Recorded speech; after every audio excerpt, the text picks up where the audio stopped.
Well, last day of November. Mr. Kyle, you just said it. Last day of November. It's a Thursday. Happy Thursday. Thank you, everybody, for joining in. This is Coach's Call on Tap, college basketball show. This is the first one I've been on. I'm pretty excited about this. Kyle, we got Kyle over here in Pennsylvania. He's the one that heads this up. He's the brains of this operation. He's the nuts and bolts that holds us together. Well, Tristan's with us in North Carolina, and we are pretty excited about this because it's getting cranked up. We're getting a lot more looks, a lot better looks at these teams, especially once they went through the the ACC, Big 12, the conference versus conference week and all that stuff. Pretty exciting stuff. But we are here to listen to Kyle break it down for us. Make sure you comment down below. First of all, make sure you like, comment, and subscribe. Hit that bell so you get all of our notifications. And then comment below as to what you want to hear. If you agree, disagree, anything like that, let us know what you want here, because Kyle is knee-deep into this stuff. We love it. We appreciate it. Thank you so much, Kyle. We don't have any house cleaning to do or anything on this podcast, do we, Tristan? I don't. First one. Yeah, I don't think so. All right. We are missing Puff Daddy, one of our studs around here. Hope you're well. Hope you're getting better, whatever you're doing, and you get back safe and sound. Puffy Daddy. But anyway, the show must go on, and we're going to go on with Kyle. Kyle, let's talk about these power conferences, man. Let's go ahead and start. Out west with the Pac-12. What do you see? I know it's early still, but who's catching your eye? Who should we be looking at to bet or to fade? Is there anything this week that really catches your eye? What's going on in the Pac-12, bud? The big thing we need to look at in the Pac-12 right now, and a big team that you want to bet is Arizona. You simply just want to bet this team. I love that team, buddy. Yeah. This team coming into the season, I was looking at this team, and I'm just like, this team's got a great starting five, fantastic starting five, but the depth was really iffy. The depth is a lot of young kids coming in out of high school, a lot of freshmen coming off the bench, and I was just like, is this team really going to be able to maintain what they did last year when they lost Kirk Kriisa to the transfer portal? He's now at West Virginia.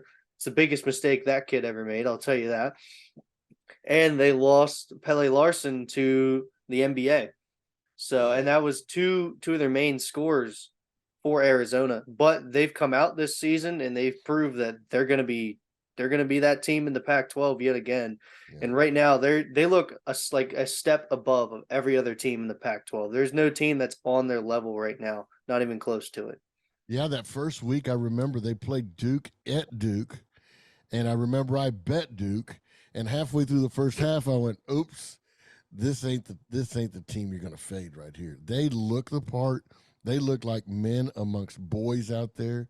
They move, they shake, they just look it. Arizona's very, very impressive, man. What about the Big Ten, man?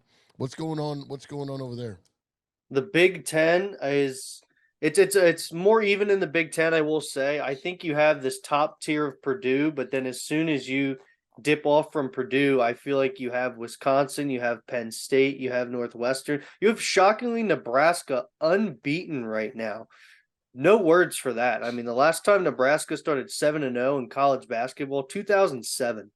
Wow. It's been a long, long time since Nebraska's been unbeaten, but I feel like you have just these teams. Can't forget about Michigan State. I know they're off to a rough start, but I mean, can never count out Tom Izzo and the Spartans. But I feel like Purdue, kind of like Arizona, Purdue's a step above of everybody right now, but you just got these teams all jumbled up, all look like they're going to be beating up on each other this year in the Big Ten. But Purdue's one of those teams, man, that we're gonna bet, and then as soon as we get to the tournament, we're gonna fade, right? I mean, first, second round dumpsters. Isn't that what Purdue does? I don't know, dude. I think Edey. Yes, but Edey. So Edey was the best player in the country last year, but he somehow got better.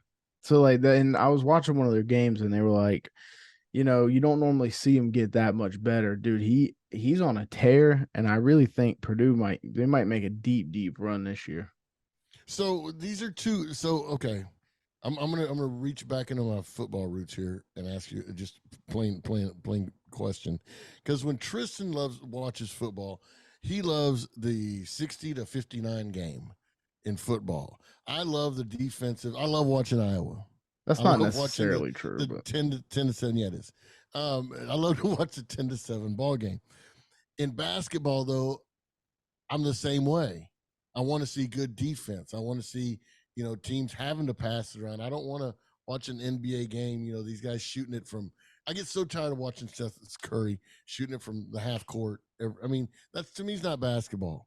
What kind of style of play are we looking at here in the Pac-12 and the Big Ten, real quick? I mean, the Pac-12 style of play is definitely more. It's more fast. It's more up tempo. It's more fast paced. A lot of teams in the Pac-12 are trying to run the floor because Arizona, a more bigger team, they think, oh, if we can beat Arizona back down the floor, so they can't get their defense set up, we got a real good chance to win this game. And I've noticed that a lot with the Pac-12 teams. They love to run fast break offenses more than half court offenses. In the Big Ten, it's a lot of bully ball in the Big Ten. They love their big men in the Big Ten. And for one reason, you have to have a big guy to stop Zach Edey. You can't stop Zach Edey. You're simply not beating Purdue. That's just how it is. Yep. Really? Okay. What about Michigan? Why don't I hear Michigan and Ohio State in the mix? I mean, these guys are premier. It's a premier university. I mean, they should be like the University of Texas. You're good in football. You're good in baseball. You should be good in basketball. Why don't I hear about Michigan and Ohio State anymore? Michigan and Ohio State, they're kind of more in some down years. I will say that for sure. Michigan, I mean, losing Hunter Dickerson in the transfer portal to Kansas, I mean, that's just massive. I mean, he is projected to be next to Zach Edey. He's like the second best big man in college basketball, is what they're saying right now for Kansas. But I mean, losing him is just big, and a lot of people they don't like Coach Jawan, and I'm drawing a blank on his last name right now. I'm not sure why, but Juwan Howard? Yes. Yeah, Jordan Howard. Yeah. Yes. Yeah, he's a Fab Five, wasn't he? Yes. Yeah, A lot yeah. of people do not like Juwan Howard's coaching style, and they're not a big fan of him. And I feel like you notice this with all these Michigan stars transferring out and less seniors in high school, juniors in high schools committing to Michigan. Oh, I got you. Well, interesting. Well, let's go to another one, the Big East, which we don't talk about at all on the football field because we shouldn't. Let's talk about the Big East. What's going on there? What teams are showing up? What should I look for in the Big East there, Kyle? The two best teams in the Big East, the two best teams you want to look out for, Marquette and the defending national champions, UConn. Both of those teams look elite. Both of those teams look hungry, and it hasn't happened since 2006, 2007. But UConn wants to go back to back. And what's scary about this UConn team is they're playing this good, and they don't even have their 5-star freshman back yet from injury. This A UConn 5-star team, freshman? yes, Okay. 5-star freshman. I believe he was the ranked number 6 in the ESPN Top 100 coming out of high school. He injured himself in summer practice. He has not played yet this season, but he is supposed to be an animal. But this team is already so good in itself. I mean, this team is doing everything correct. They're playing fantastic defense. They're shooting the lights out. Caravan is destroying on the inside, UConn center. I mean, they just look unreal. And Marquette is doing the same exact thing. And I said this on our podcast preseason show that Marquette last year, they were red hot going into the NCAA tournament. They won the Big East tournament, and they lost in the round of 32 in the NCAA tournament. I said Marquette was going to take that loss, and that was going to be their motivation for this entire season. Marquette, they're going to look at that game, and every single time before they step on the floor, they're going to look at that score of where they lost in the round of 32 to a team they could have beat, and that's what's going to motivate them. And I feel like that's what's happened this year for Marquette because, I mean, it has just been excellent basketball by Marquette the entire time. Yeah, I like Marquette. I like the story too with Shaka Khan, Shaka Smart, coming from Texas. He gets to Marquette. Now he's got this. Now he's got this team rolling. It's one of those things where you find a good fit for a guy, and it just seems to work. And yeah, they're exciting to watch, man. I like that take. I like that Marquette, UConn, Big East type stuff. Do we have the same thing in the ACC? Do we have a couple of teams really fighting it out, or is it just a one-trick pony like the Pac-12 and Big Ten? The ACC, that's the best conference in college basketball. What are you talking about? I thought it was the Big 12. I thought Big 12 was the best conference. I'm It's a confused. very hard argument. It's a very hard argument Well, to let's say. start with the ACC, man. Let's make it easy on you. Let's start with the ACC. What do you The got? ACC right now, it looks like it's Duke and North Carolina at the top, and it looks like Clemson is right behind them. That is what it looks like so far. Clemson's looked great this season. They returned a lot of guys from last season, only lost one starter from last season. They believe that they were robbed out of an NCAA tournament bid last year. I believe that they were also robbed out of an NCAA tournament bid last year. Last year, Clemson beat NC State 3 times in the regular season. NC State makes it to the NCAA tournament and Clemson doesn't. Wow. How does that one make sense? Just doesn't make any sense whatsoever. Clemson's motivation this year is getting robbed out of the NCAA tournament this year, and they don't want to put themselves in a situation to where there can be the last 4 in. They want to make sure that they are in, and we've seen that a lot from Clemson this year, and they look good out of Alabama the other night. Now, Alabama, this isn't the Alabama from last year. This is definitely a lot worse team. Alabama lost a lot. They lost all their starting 5, returning absolutely nobody. I mean, Brandon Miller I didn't think he was going to be that good coming out of college, but dude, he's the truth. I mean, he's really, really good. So, yeah, Brandon Miller he reminds you a lot. Now, this is a crazy comparison. I might get hate for this, but tell me he doesn't remind you of young Kevin Durant when he came into the league. Dude, I'm telling you, I got to watch Brandon Miller play in person a few weeks ago, and I went to the Hornets game, and he's the real deal. I'm going to tell you, he's the real deal. Wow, nice. Yeah. Well, you just mentioned Alabama losing everybody, and it's hard for me to wrap my head around this, right? You said they just lost everybody, and now they're depleted. You only have 15 to 18 guys on your team. Right? It's not like football where you got 85. How the hell can an Alabama not pick up through the portal, through this, through that? It's amazing. Anyway, walk us through the SEC, man. Is it just like football where these guys just cannibalize each other from beginning to end? And then everybody says, well, the SEC is not that good. There's only 2 teams. But within the conference, they're just beating the shit out of each other. What's going on in the SEC? The SEC right now it looks like there hasn't been like there hasn't been a top tier team that has stood out in the SEC yet. What I've noticed in the SEC is a lot of these teams are really trying to find out who they really are. And I feel like you're seeing that with Kentucky. You just saw that last night with Arkansas. This Arkansas team, this is what you call a college basketball all-star team. It was what Arkansas is. They loaded up in the transfer portal, and they're a team of a bunch of guys where last year they were all averaging between 15 to 25 points per game at different programs. Now they're coming together. They're all trying to figure out what their role is in this team because all of them can't be scoring 20-plus points a game. And I think you saw that a little bit last night with Arkansas when they played Duke. I mean, it just looked from what they looked like in the Bahamas compared to what they looked like last night. In a matter of 3 days, it just looked like 2 totally different teams. That team last night looked like they found their identity and they know what they're going to do. You saw players that had a role. Trevon Brazile was the main scorer. What's his name? Trevon Mark did not play last night, and some people say that that's Arkansas's best player, but clearly Arkansas they got 13 starters on their team. There's 13 different starters on this team that could play. Kyle, is A&M, and I'm gonna do a little Coach Z, throw him in here. I don't know, Coach Z, you pay attention to A&M basketball? Yeah, I do.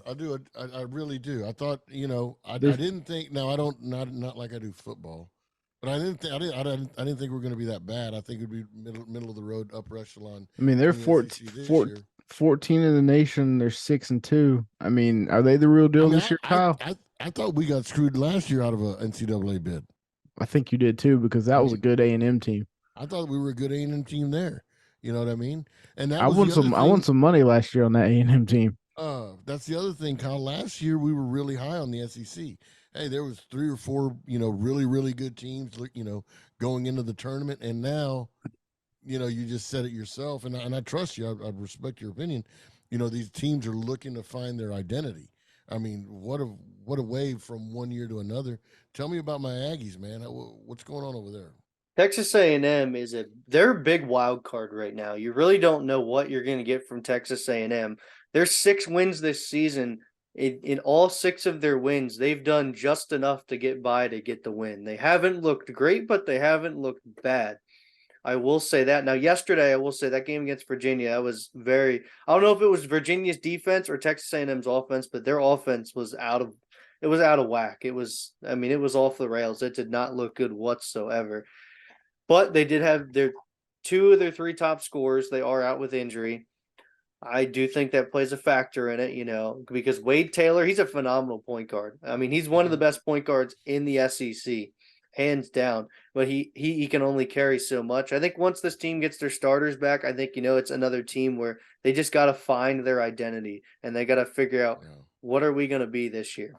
Hey, dude, I've always been a big Bruce Pearl fan. I mean, I'm older than everybody else here and anywhere else. Really, anywhere I go. But anyway, I was a Bruce Pearl fan when he was at Tennessee.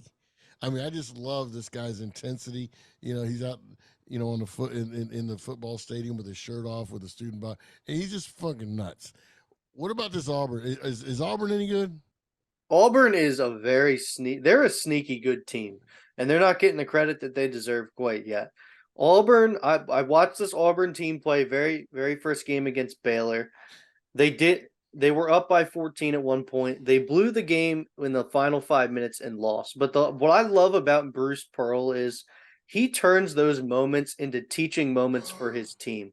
And he teaches his players through that loss to get better and improve throughout the season. And you see that with a lot of Auburn teams.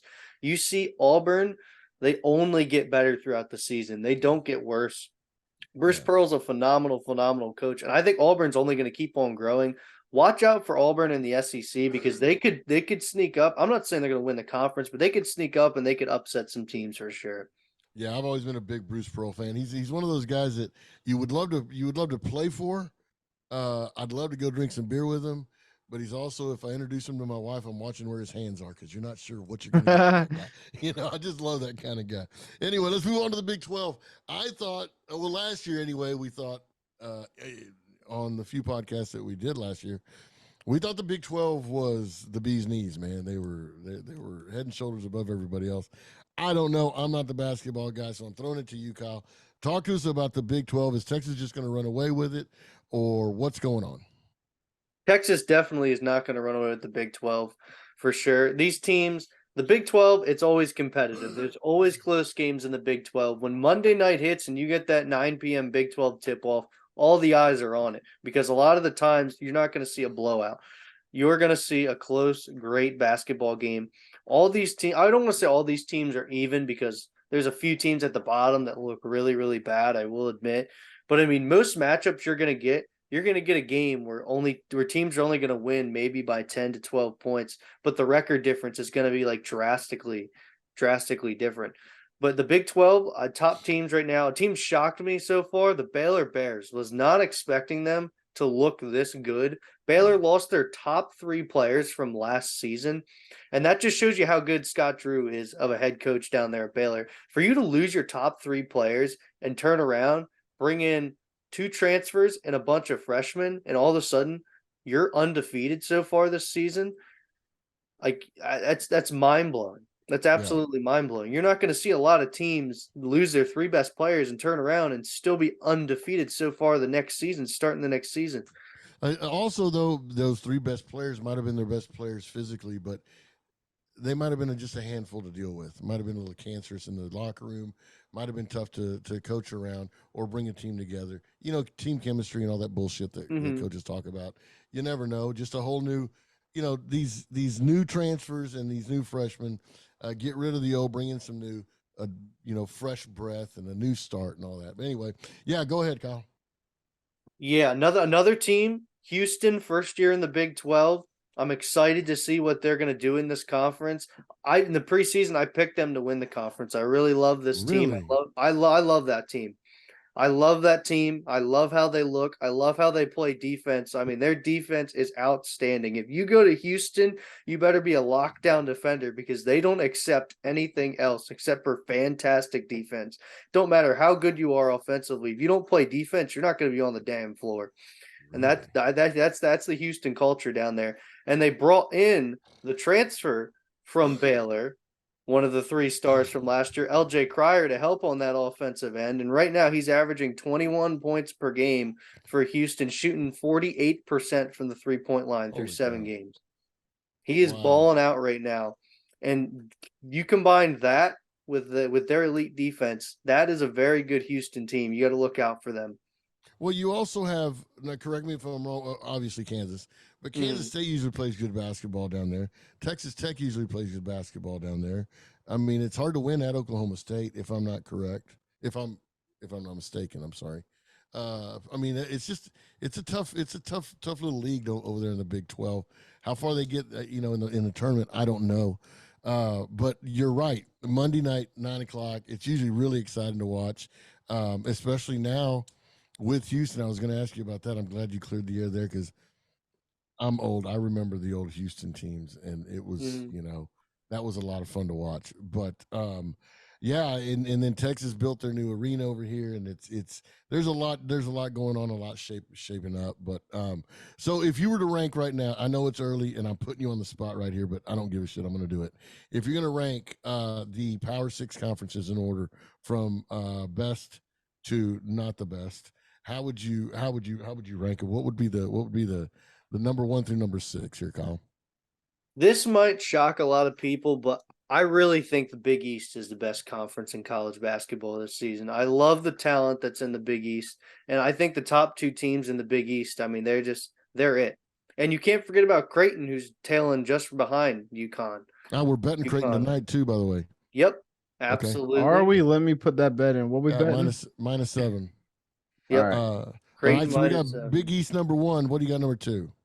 I would have to go with the Big. So far, right now, I got to go with the Big 12 at number 2 because there's some teams that are surprising me right now that I did not expect to be that decent this year. And number 1 of them being Oklahoma. Oklahoma, they're kind of like Nebraska of the Big 10. They're unbeaten right now. They have not been unbeaten since Buddy Hield was playing for Oklahoma.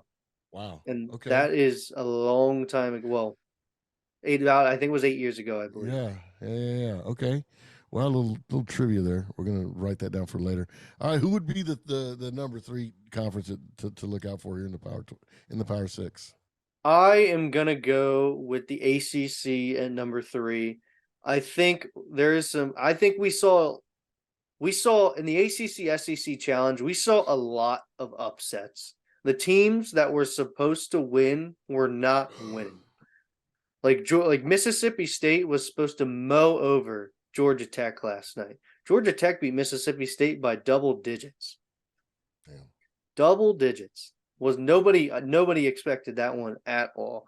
And then struggling Arkansas team taking on number 7 Duke. Arkansas beats Duke. Just a bunch of upsets happening. And then North Carolina taking on number 10 Tennessee. North Carolina upsets Tennessee. The upsets just kept going and going and going. And Miami, Miami, they got a root of awakening against Kentucky. I will say that. But I think Miami needed that root of awakening to show, like, hey, we're not this top team. We need to keep improving to get better so we can compete. So I think that blowout at Kentucky is what Miami needed to make that team better. Yeah. Well, it's early too, man, and there's a lot of basketball to be played. And I just think with the parity, with the transfer portal, the parity in college basketball makes it exciting. You never know. On any given day, anybody could win. In a nutshell, if I'm going to go over this first segment that we went over, I'm looking at Zona, Purdue, Marquette, UConn, Duke, UNC, Archie, Houston, Kansas. Kind of my top teams right now. To bet on? Are they covering? Are these good teams to bet? Or are we just talking these are the top teams in the conference? Those are the top teams in the conference. I think betting wise, most of them have done good. I will say Kansas has not been good versus the spread at all this season. Okay. Kansas is one. I believe it's 1-6 or 1-7 against the spread this season. Okay. They have not been covering spreads at all. They were a 38-point favorite the other night against, I believe it was Eastern Illinois, and they won by 3 points on their home floor. Wow. 3 against a program that you probably never even heard of. Yeah, I got That's you. abysmal. Kansas, stay away from Kansas right now. We stay away from Okie State too, right? Isn't Okie State a fade? Gotta fade Oklahoma State. I mean, they just keep looking. They keep looking horrible. Game in and game out, they keep looking horrible. And that's what we're doing tonight with Creighton. Mm-hmm. All right, good deal. Hey, this is really exciting basketball for me, and I love it because if I don't know them, it's even more intriguing to me.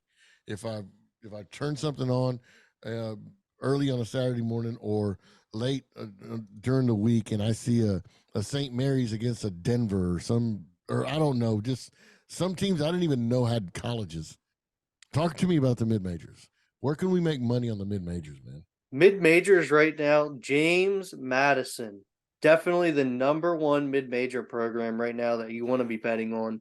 James Madison is covering like crazy. James Madison is winning like crazy. And they're just a team right now that they're finding ways to win no matter what. They don't want to lose right now. James Madison, definitely the number one program you want to be betting on. Number 2, Colorado State. Colorado State has looked fantastic. Really? What they did to Creighton the other day was jaw-dropping. They put Creighton into the ground. And I think it was more Creighton just laying a dud. But even if Creighton laid a dud, I think Colorado State, even if Creighton's playing at their best, I think Colorado State still has a chance. That's a team where they look like they're going to win the Mountain West. They look like they're going to be one of those teams in the NCAA tournament that can make a Cinderella run. You got to watch out for Colorado State. Very nice. Very nice. James Madison, Colorado State. One more mid-major, by the way, real quick. I just thought of it off the top of my head. St. Joe's. St. Joe's walked into Kentucky, took Kentucky to overtime. Not many mid-major programs have ever walked into Rupp Arena and took Kentucky to overtime. Then last night they walk into Villanova and they beat them by 16. A Villanova team that just won the Bahamas tournament in the mid-season. Villanova team coming off wins against Memphis and North Carolina. North Carolina just beat Tennessee. St. Joe's, that is a team in the Atlantic 10 that people need to be worried about because they're just clicking on all cylinders. They look great. Really? Mm-hmm. How many are there any tournaments left or are all the preseason tournaments pretty much done? They're all done. They're all done. All done. All right. So now we're fixing to get into some head-to-head stuff. Mm-hmm. Yep.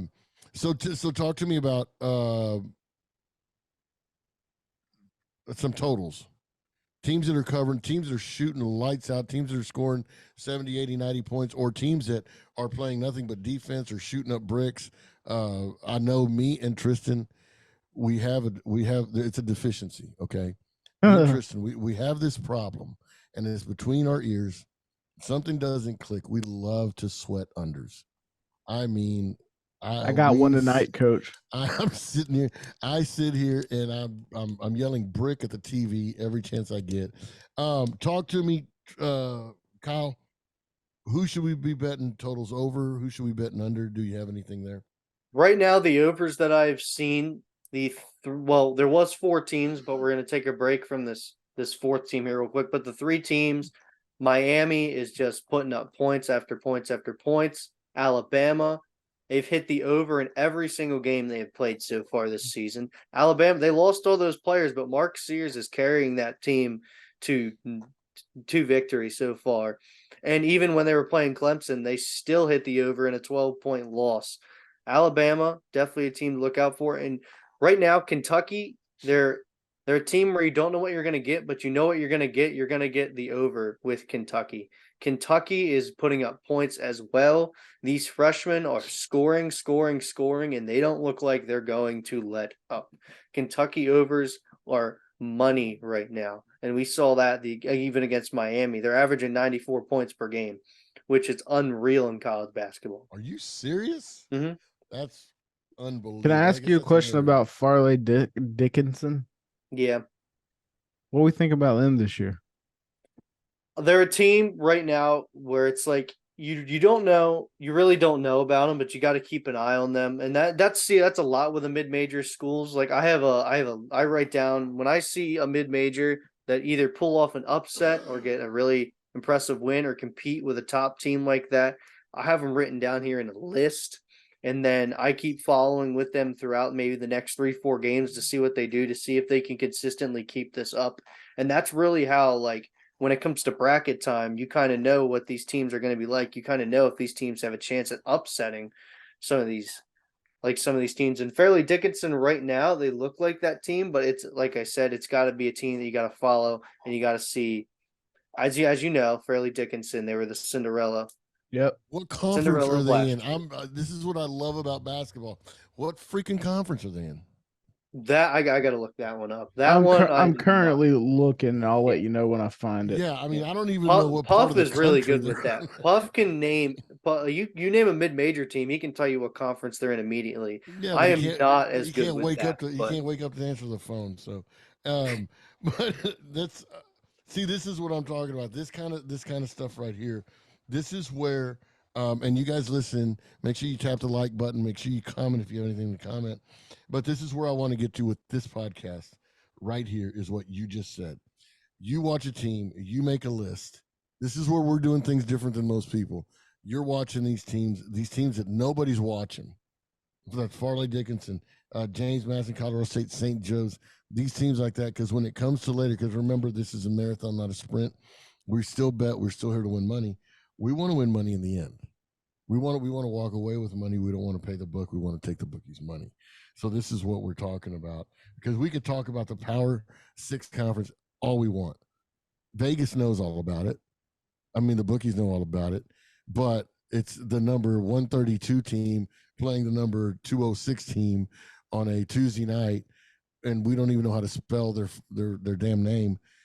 Those are where we can make some freaking money, I think. And this is why we got Kyle here. Very good stuff. Tristan, you got an under. What under you looking at? I'm betting the under in the ECU and UNC Wilmington game. There's some injuries that popped up. What is the total? 144. Okay, here's my problem. Listen to my logic here, Kyle. Listen to my logic. You listening? Here's my logic. Okay. What was it? Anything over 155. Bet the over. Bet the over. Anything under 130. Bet the under. No questions asked. that's some interesting logic, I will say. Well, just because, okay, just like the Iowa under. Okay, let's go to football real quick. The Iowa under. Do you know how hard it is for Vegas to set it at 28.5? Like they can't, and it's still. I mean, there was still a gap. They could have set it at 17 and still got it. You know what I mean? And I just think that's the way it is with these unders. But anyway, I'm gonna leave that alone. FDU plays in the Northeast Conference. In the Northeast Conference. Yep. So that's above you and below. That's above you, Tristan, and below you, Kyle. FDU's in New Jersey, so it's east to me. Yeah, some other notables in there. Merrimack is in there. Long Island, Central Connecticut. So teams like that. Oh, okay. Sacred Heart is another big one in there. So, all right. Yep. Hey, are there any big games right now that you're looking at this week that you're looking forward to, Kyle? Off the top of your head. Oh yeah, huge game on Friday between UConn at Kansas. Number 4 UConn at number 5 Kansas. Absolutely, that's a game where I haven't looked at the total right now, but I think